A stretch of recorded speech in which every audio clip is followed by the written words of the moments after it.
Assalamualaikum warahmatullahi wabarakatuh. Perkenalkan, nama saya Lutfiatul Hasanah, NIM 1952110011.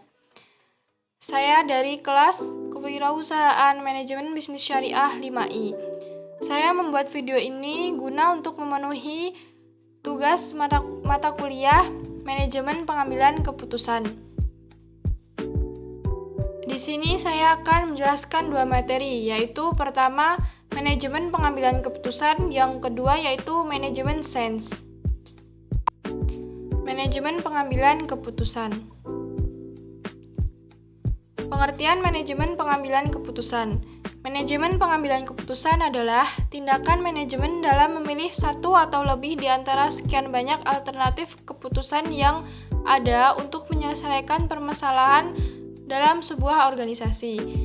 Alternatif keputusan meliputi keputusan ada kepastian, keputusan beresiko, keputusan ketidakpastian, dan keputusan dalam konflik. Selanjutnya yaitu jenis-jenis manajemen pengambilan keputusan. Terdapat 3 jenis, yaitu yang pertama keputusan terprogram.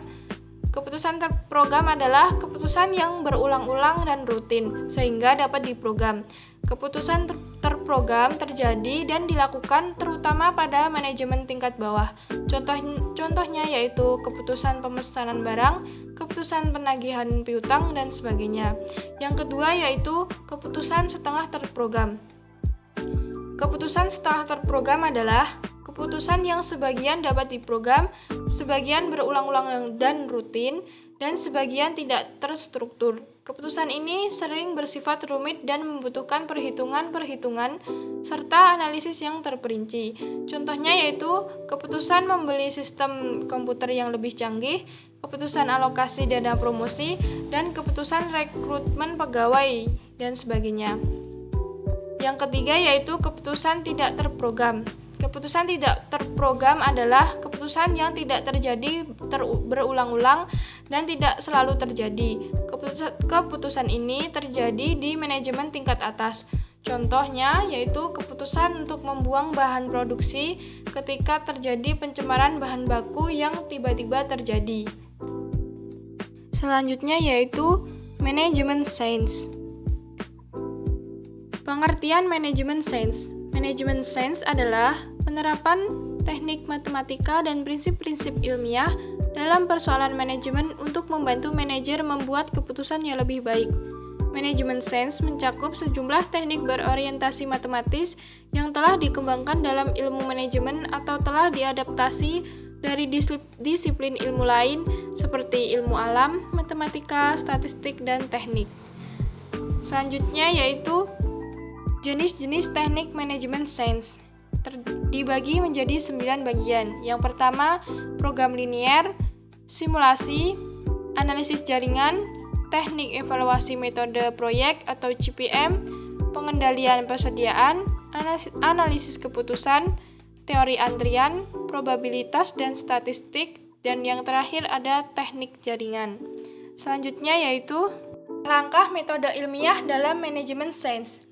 Terdapat 5 bagian, yaitu yang pertama melakukan observasi dengan cara mengenali dan mempelajari masalah-masalah yang dialami organisasi atau perusahaan agar masalah tersebut dapat dikenali dan bisa diantisipasi sebelumnya.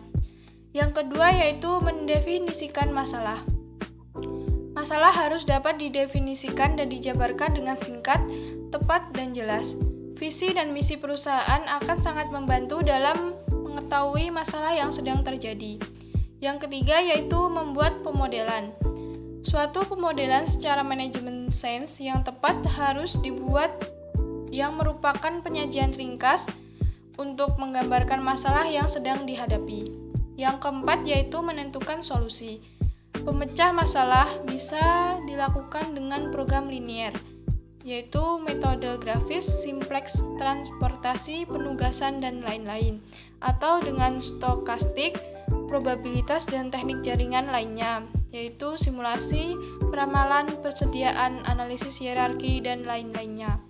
Yang kelima yaitu melakukan perhitungan untuk mendapatkan solusi. Ada kalanya satu model manajemen sains tidak memungkinkan mendapatkan solusi optimal.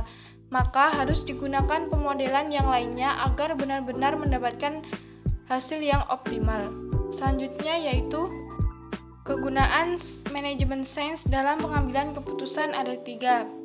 Yang pertama, sebagai pengamatan sebelum pengambilan keputusan tersebut. Yang kedua, untuk mengenali masalah tersebut sebelum pengambilan keputusan. Yang ketiga, untuk mempelajari masalah yang ada di sistem atau organisasi maupun perusahaan.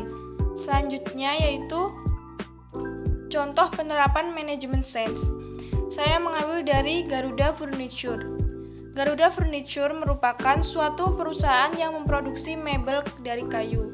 Bahan baku utama yang digunakan berupa kayu jati dan kayu kamper. Untuk mendapatkan hasil yang baik, perusahaan ini menggunakan mesin multiguna yang dikendalikan komputer. Karena persaingannya semakin tajam, manajemen perusahaan bermaksud meningkatkan efisiensi penggunaan sumber daya produksi sehingga dapat mencapai hasil optimal. Terdapat 2 model yang dibuat, model A dan model B. Jumlah kebutuhan bahan baku dan waktu mesin yang diperlukan untuk membuat setiap set mebel, kursi dan meja, serta kapasitas yang tersedia yaitu sebagai berikut. Sumber dayanya yaitu kayu kamper di model A ada 4, di model B ada 2, dan di kapasitas ada 200. Kapasitasnya 200. Yang kayu jati per unitnya di model A ada 2, di model B ada 2, kapasitasnya 100. Mesin atau jam mesin di model A 1, di model B 3, kapasitasnya 90. Apabila keuntungan yang diperoleh untuk 1 unit model A yaitu sebesar $200 dan 1 unit model B sebesar 150, berapa unit setiap model yang harus dibuat agar memperoleh keuntungan yang maksimal? Menggunakan model pemrograman linear kasus perusahaan ini yaitu fungsi tujuannya maksimal Z sama dengan 200x1 plus 150x2. Batasannya yaitu 4x1 plus 2x2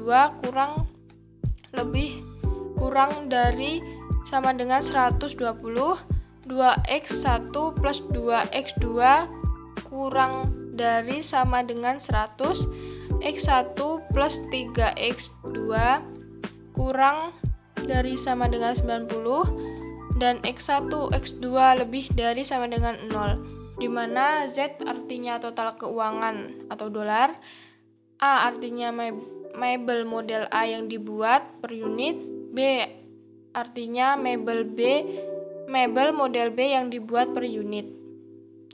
Simbol X dan Z adalah variabel. Variabel adalah simbol untuk mewakili item yang dapat memiliki berbagai nilai, yaitu seperti $200 dan 150 adalah parameternya.